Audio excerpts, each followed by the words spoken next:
Pagkiyang uni, good mayong gabi at magandang gabi, kaibigan. Ako ay iyong tagapagmula sa Nagalan. At ako yung kasama naman, Julia Lopez, kami ang inyong tagapaghatid balita para sa Ulat Balita. Sa ipapawin ng impormasyon, Ulat Balita ang iyong kasamlan, at bilang kwentong mahalaga, DXSC ang number 1. Para sa ulo ng mga init na balita. Vice Presidente Sara Duterte, hindi dadalo sa pagsisiyasat ukol sa Confidential Funds. Dating Caloocan City Congressman Ariel Alessio umaasang bibigyan ng sinong konti sa firma ang kanyang desisyon. Mga users ng Gcash na wala ng 1,000 piso sa kanilang mga account. Isang kasayang pagtutulungan, ipinida para sa bagong corona ng Miss Universe. Ang oras sa buong kapuluan ay alas 8:59 ng gabi, araw ng Lunes, ika-18 ng Nobyembre, taong kasalukuyan. Ngayon, para sa mga detalye, inanunsyo ni Vice Presidente Sara Duterte na hindi siya nanalo sa pagsisiyasat sa ika-2 ng Nobyembre ukol sa pag-usap ng Confidential Funds. Sa buong detalye, narito si Ray Bendejo. Kung nakaraang Miyerkules nakatanggap ng imbitasyon si Duterte para dumalo sa pagsisiyasat ukol sa giyera kontra droga ng nakaraang administrasyon.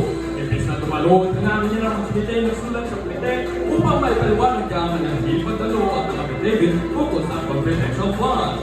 Kung dumalo ng Setyembre, inarawan ni Duterte na nakaraang pagsisiyasat pinalik ang pag-aakaya ng oras.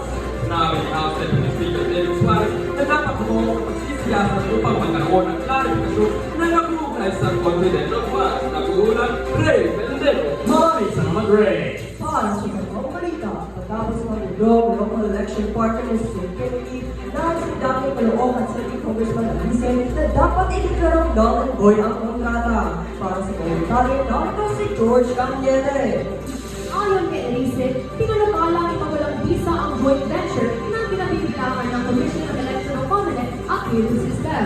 Anya, kung wala sa isang kasama sa joint venture, wala na rin visa ang partnership. Para sa darating na halalan 2025, nais ni Erice na makamit ang maayos at tapat na paglaganap ng eleksyon. Sa huli, umabot na sa Korte Suprema ang issue ng joint venture na ito.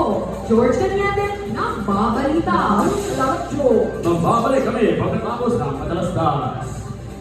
Ang isa sa mga karaniwang Christmas scams ay ang love scam, kung saan may magpapanggap na interesado sa iyo sa social media. Hello, kamusta ka po? Okay lang, ikaw?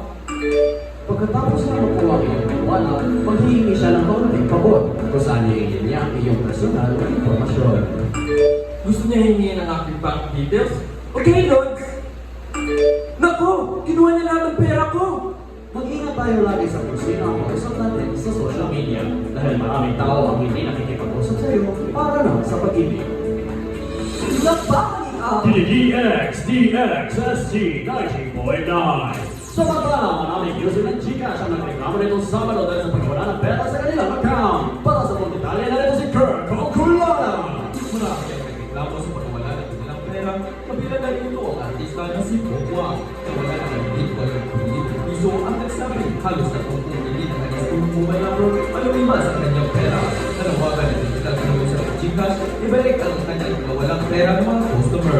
Ayon sa Gcash, ang mga problema sa pagproseso ay naka-apekto sa ilang user at pinaliligan nilang itas ang account ng ilang customer. Pinagkit ng DICT sa Secretary Ivan June Uy na posibilidad ng phishing attack. Nagpapala ng mga e-wallet platforms ay hindi bigyan ng perang seguridad gaya ng mga bangko.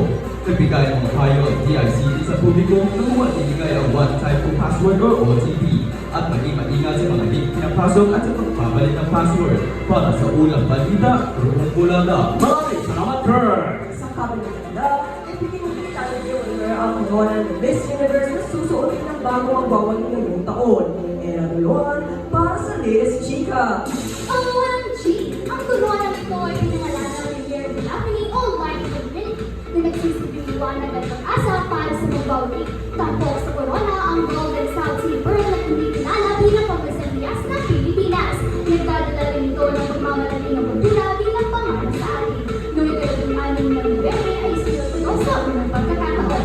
Era Duluan, ito ang aking nagnindig na latest chika. At yan na po, 5 minutong pagbabalita. Balitang nagbibigay sinag sa puso at diwa. Balitang tapa. Balitang sa pa. Sa atin na panipagpapayag sa Bukaliwayway. DXST ang number 1. Magandang gabi, Pilipinas. Ranking show, 5 minutes and 10 seconds.